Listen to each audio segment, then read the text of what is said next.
Hello to all of our listeners, and welcome back to The Parent Solution. This is your one-stop shop for all things educational. I'm your host, Kimberly, and today I'm talking about free speech, democracy, and a rather concerning piece of literature that has recently been introduced into the educational sphere. Just as a disclaimer, if you're looking for any of the links to any or all of these documents with information and sources and whatnot, I do have this information in the partner blog that has been published on my website. So please check that out if you're looking for additional resources or info. So today I'm going to be talking about how the Canadian government in particular is getting involved with teaching children how to respond to what they term as hate speech. Now, hate speech is not actually hate speech a lot of the time. It happens to be free speech. Free speech is one of the basic human rights on the North American continent, and over the last decade or so, it's come under heavy fire, and it's starting to reach a boiling point as we enter this sort of what you could say is a post-COVID era.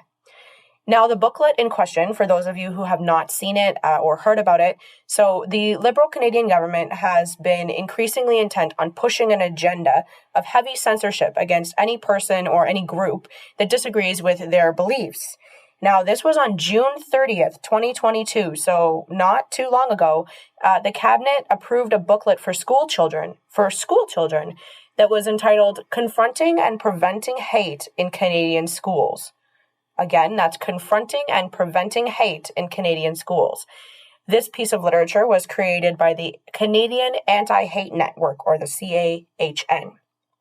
Now, just to give you a little bit of background, because I don't want to just jump into opinions and what my feelings are on this issue, but just to give you a little bit of background first. So the chair of CAHN is Bernie Farber, and he said that the point of this free toolkit is to help parents, educators, and the community identify and intervene when a young person is being groomed and recruited by a white supremacist movement before it is too late. It's not just a free toolkit. The Canadian Anti-Hate Network is launching a whole education program. Now, this is a government-funded resource, and it labels the Canadian red ensign flag a hate symbol. So the red ensign was used as a nautical flag and as a civil ensign for Canada from 1892 until 1965. And of this flag, the booklet states that the Canadian red ensign is often used by the younger alt-right or Canada First movement, but it has been seen amongst older hate-promoting groups and individuals. Its usage in modern times is an indicator of hate-promoting beliefs. Guys, I cannot make this up. This is literally on the website. I'm quoting from their website. The book also encourages children to challenge other students who speak positively of problematic leaders. For example, Trump's wall. Farber says that this literature will spearhead a campaign to, quote unquote, fight and win against hate. So that's a lot there to take in. The question that I would like to ask is about the intentions of what this booklet is designed to do. And the question I'd like to focus on is, are we fighting hate speech with this booklet and with this education program, or are we controlling the narrative? Because there's a difference. The problem with a government-funded campaign to, quote-unquote, fight and win against hate is that recently, since the Liberal government has been in power, the term hate is defined by any belief that goes against Liberal fundamentals. So a problematic leader would, in the most basic explanation, by their own definition, be any conservative that sides with more traditional values. And to me, and to a large portion of the critical thinking population, that suggests that a very large portion of the population is involved in, quote unquote, hate speech, simply because of their values. So because of the fact that we have adults who are able to think critically about these sorts of issues, it's a smart move on the government's part. It's a sneaky move, but it's a smart move on the government's part to forego wasting time sending booklets to the adults, because many of those adults are going to just toss the literature instead. And instead, you're going to teach it to children. because these children can be conveniently be indoctrinated, is the word I'd like to use, can be indoctrinated into government-funded schools so that when they do arrive at the voting age, they can easily conform and comply with anything that they're told to follow by the liberal government. And I don't know about you, but that's not quite liberating. That's not all that liberating. It's because after years of being told what to think and what to say, which one of these adults are going to be able to make decisions for themselves? Which one of these adults is going to be able to hold on to what is true, to their roots, and to what they should be free to believe and stand for, and even just speak out about? But that's what controlling the narrative is all about, isn't it? It's about censorship to the smallest detail. It's about getting into the minds of your citizens. That's the ultimate dream of any government that does not want to be held accountable by its people. If you're unsure about the agenda behind this type of literature, because don't take my word for it. Go and do your own research. Go and look into things. Talk to people. If you're unsure about the agenda behind this type of literature, you should absolutely question it. My questions are, why is it that Canada's red ensign is now being connected with white supremacy? Why are all anti-liberal values being labeled as hate speech? How can speech be free when it's endlessly censored? Who's making the decisions about what is censored and how they're benefiting from it?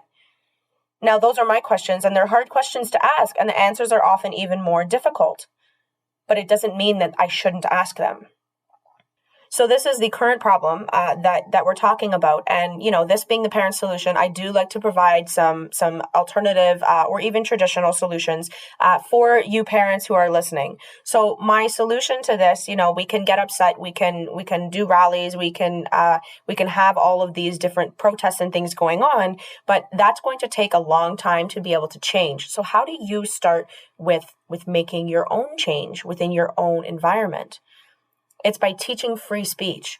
So as a parent or as a caretaker or a guardian, whatever your role is, you can properly define free speech in your home by teaching its true meaning to children and exemplifying it both in your home and in public. Free speech is an important right. It's a crucial right. It's a human right that needs to be exercised and defended. You have to teach your children to critically analyze censorship so that they can be aware of it whenever they face it. Rather than shielding them from it, you want them to be able to respond to it. Now, that's my solution, which is a little bit more tame or traditional. If you want to avoid the deep-reaching fingers of the government in your child's learning, you may want to seriously consider removing your child from government-funded schools. That means that you're looking at an educational alternative like homeschooling or unschooling, or some sort of traditional schooling, but done at home and done in a more relaxed manner. Or, you can keep your child in school, but join the parent council. This is a thing I say often, get involved. If you're going to keep your child in a public system, you need to get involved. And that's to make sure that you're up to date with what your child's being taught, to give yourself a voice and to give a voice to your children who do not have one.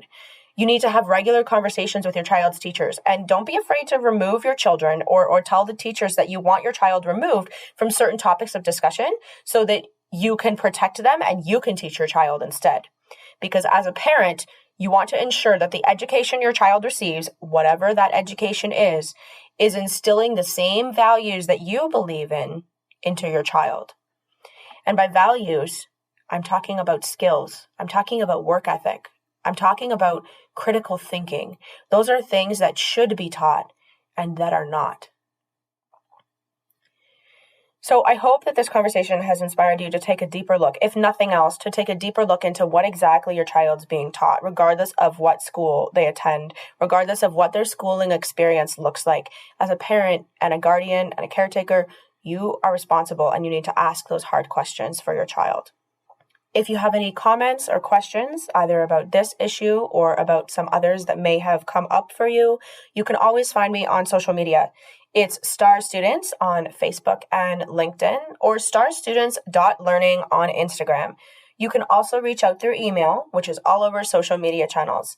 Thank you, as always, so much for listening, and I'll be back next week.